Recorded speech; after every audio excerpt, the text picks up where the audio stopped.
చచ్చు అయితే మిమ్మల్ని కలవరపాటుకు గురి చేయడం ఆర్టీవీ ఉద్దేశం కాదు. కానీ ఇటువంటి కథనాలు చూస్తున్నప్పుడు కాస్త కలవరపాటుకు గురి అవకాశం ఉంటుంది కాబట్టి దీనికి సంబంధించి తగిన జాగ్రత్తలు తీసుకోవాలని ఆర్టీవీ సూచించడం జరుగుతోంది. This is disturbing content video discussion is highly advised. అయితే ఇది మిమ్మల్ని కంగారు పెట్టడానికో భయపెట్టడానికో కాదు. ఎందుకంటే హూ నోస్, ఇన్ఫ్యాక్ట్ నేను కూడా ఒకనొక టైంలో టర్బులెన్స్ని ఫేస్ చేశాను. ఢిల్లీ నుంచి నేను విశాఖపట్నానికి ట్రావెల్ చేస్తున్న సందర్భంలో ఒకసారి టర్బులెన్స్ని ఫేస్ చేశాను. బట్ అది చాలా మైనర్గా మాట్లాడుకోవచ్చు, కానీ భయం ఉంటుంది. కానీ మనకే భయం ఉందనుకోండి, అక్కడ ఉన్న వాళ్ళకి ఇంకెంత భయం ఉంటుంది, పైలట్కి ఇంకెంత భయం ఉండాలి. వాటన్నిటినీ ఆ నిష్ణాతులు వాళ్ళంతా కూడా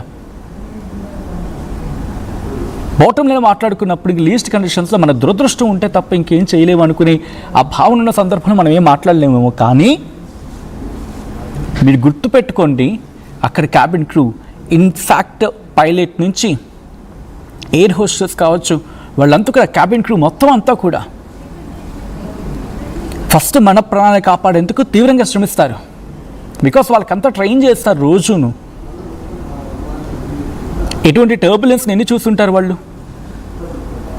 కానీ ఒక్కటి మాత్రం గుర్తుపెట్టుకోవాలి, ఎయిర్ ఇండియా వరుస విమాన ప్రమాదాలు మాత్రం భయపెడుతున్నాయండి. అండ్ మీ ప్రజలకు ఎలా ధైర్యం చెప్తారు, లేకపోతే బ్యాక్ టు బ్యాక్ ఇష్యూస్ మీకే తగులుతున్నాయో, అండ్ వాటిని హ్యాండిల్ చేయడంలో ఎక్కడైనా ఫెయిల్ అవుతున్నారేమో ఆత్మపరిశీలన చేసుకోవాలి, పునఃపరిశీలన చేసుకోవాలి.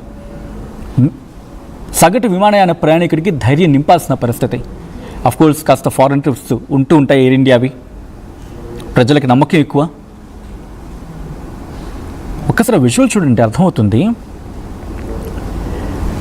సీట్ బెల్ట్ పెట్టుకుని సీట్లోనే కూర్చోవడం అనేది అది వెరీ ఫస్ట్ సింపుల్ రూల్ అండి. అంతే, సీట్ బెల్ట్ని లూజ్ అయినా పెట్టుకోవడం మంచిది.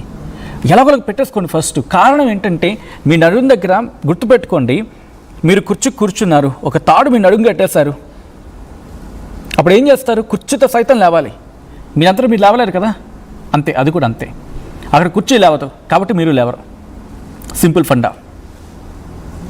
ముఖ్యంగా అన్ఎక్స్పెక్టెడ్ టర్బులెన్స్లో గాయాలు ఎక్కువగా జరిగే అవకాశం ఉంది కాబట్టి సీట్ బెల్ట్ తప్పనిసరి. అండ్ లేచి నడవకండి, క్యాబిన్లో తిరగడం వంటివి అవాయిడ్ చేయాలి. ఫ్లైట్ అటెండెంట్స్ కూడా టర్బులెన్స్ టైంలో తమ సీట్లలోకి వెళ్ళి రిస్ట్రైన్ పెట్టుకుంటారు. ఆ తర్వాత ఓవర్ హెడ్ బిన్స్ అస్సలు ఓపెన్ చేయొద్దు. అయ్యో ఏదో జరిగిపోతుందని చెప్పి నెవ్వర్.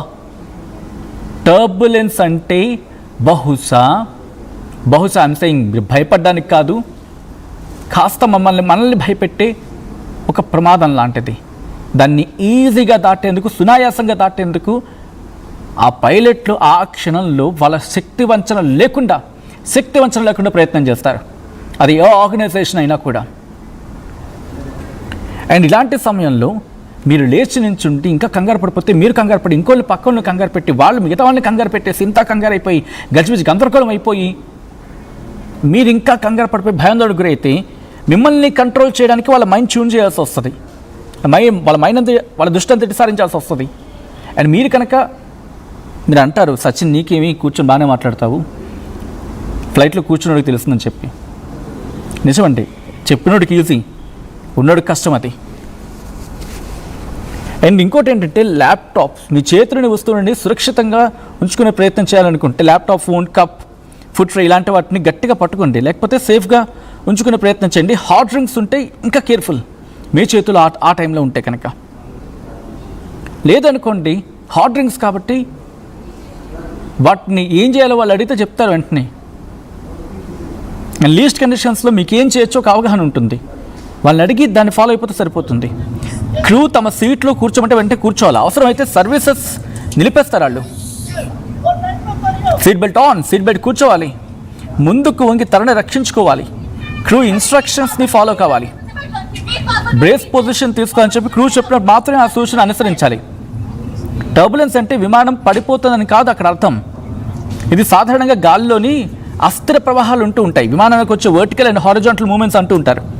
అండ్ అడ్వాన్స్డ్ కమర్షియల్ ఫ్లైట్స్కు టర్బులెన్స్ని తట్టుకునే డిజైన్ చేశారు, బట్ అయినప్పటికీ ఉంటాయి. అసలు ప్రమాదం ఎక్కువగా విమానం స్ట్రక్చరల్ ఫెయిల్యూర్ కాదు, సీట్ బెల్ట్ లేకుండా ఉన్నప్పుడు ప్రయాణికుడు ఒక్కసారిగా పైకి లేచి క్యాబిన్లో పట్టడం లాంటివి జరిగినప్పుడు ఇంకాస్త ఎక్కువ అవుతూ ఉంటుంది. సో ఇదే అంశానికి సంబంధించి ప్రయాణికుడు కూడా రియాక్ట్ అయ్యారు. బయటకు వచ్చిన తర్వాత వాళ్ళు మాట్లాడారు. వాళ్ళు ఏమంటున్నారో చూద్దాం. तो अनमोड पायलट हम आ रहे थे, 1.5 घंटा हुआ था फ्लाइट को, सुबह अर्ली मॉर्निंग का टाइम था, हम सो ही रहे थे फ्लाइट के अंदर.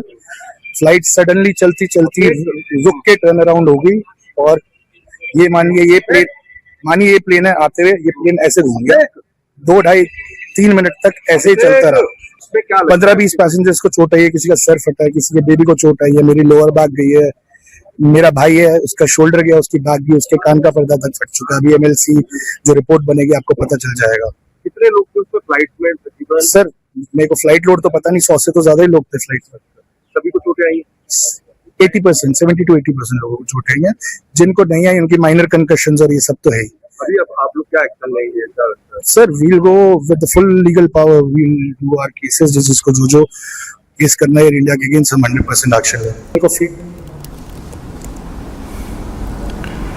రైట్, అది ఆ ప్యాసింజర్ చెబుతూ ఉంది. వాళ్ళ ఎక్స్పీరియన్సెస్ని షేర్ చేసుకుంటున్నారు. చాలా భయపడ్డాము, ఆల్టిట్యూడ్ కోల్పోయింది అంటూ కూడా కొంతమంది మాట్లాడుకుంటూ వస్తున్నారు. సో ఇటువంటి విమాన ప్రమాదాలు నిలువరించడం అనేది బహుశా పెద్ద పదం కాకపోవచ్చు, బట్ అట్లీస్ట్ కండిషన్స్లో ట్రై చేయొచ్చు. టర్బులెన్స్ని తట్టుకుని ముందుకు వెళ్ళేలా అడ్వాన్స్డ్గా మనం ఆలోచించాల్సిన సందర్భ మండల్లో అతిశక్తి లేదు ఇక్కడ. అండ్ ఇటువంటి ప్రమాదాలు జరగకుండా ఉండాలంటే as a citizen of India ఒక భారత పౌరుడిగానో లేకపోతే పౌరురాలుగానో భారతీయ పౌరులుగా మీ సజెషన్ ఏమవ్వచ్చు అని అడిగితే కనుక మీరేమంటారు? కమెంట్ చేసే ప్రయత్నం చేయండి. అండ్ ఇటువంటి విషయాలు మీ దృష్టికి వచ్చినప్పుడు మీ సజెషన్స్ని ముందుకు తీసుకొచ్చే ప్రయత్నం చేయండి. అరే నా వీడియో ఎవరు చూస్తారు, లేకపోతే నా సజెషన్ ఎవరు చూస్తారు, నా కమెంట్ ఎవరు చూస్తారు? నెవర్. ప్రతి చుక్క చినుకు కలిస్తే అంత పెద్ద వరద అవుతుంది. కాబట్టి ఎవ్రీ వాటర్ డ్రాప్ ఎంత మ్యాటర్. ఒక వర్షం పడినప్పుడు ప్రతి సజెషన్ కూడా అంతే వ్యాలిడ్ కదా. అఫ్కోర్స్ మంచిది కావచ్చు, కాకపోవచ్చు. కాబట్టి మాట్లాడే ప్రయత్నం చేయండి, అట్లీస్ట్ రియాక్ట్ అయ్యే ప్రయత్నం చేయండి. ఒక్కసారి ఆ క్యాబిన్లో, మరి ముఖ్యంగా ఫ్లైట్లో ఎటువంటి పరిస్థితి ఉందనేది మీరు ఒకసారి చూడండి. క్యాబిన్ క్రూ అరుస్తూ ఉన్నారు ఏకంగా.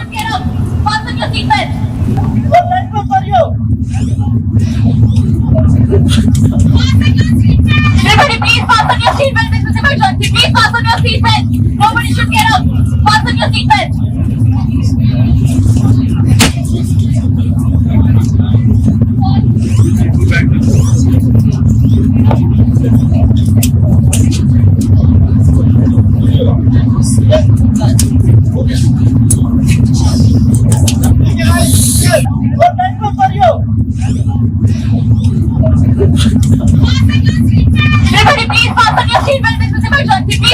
seatbelt.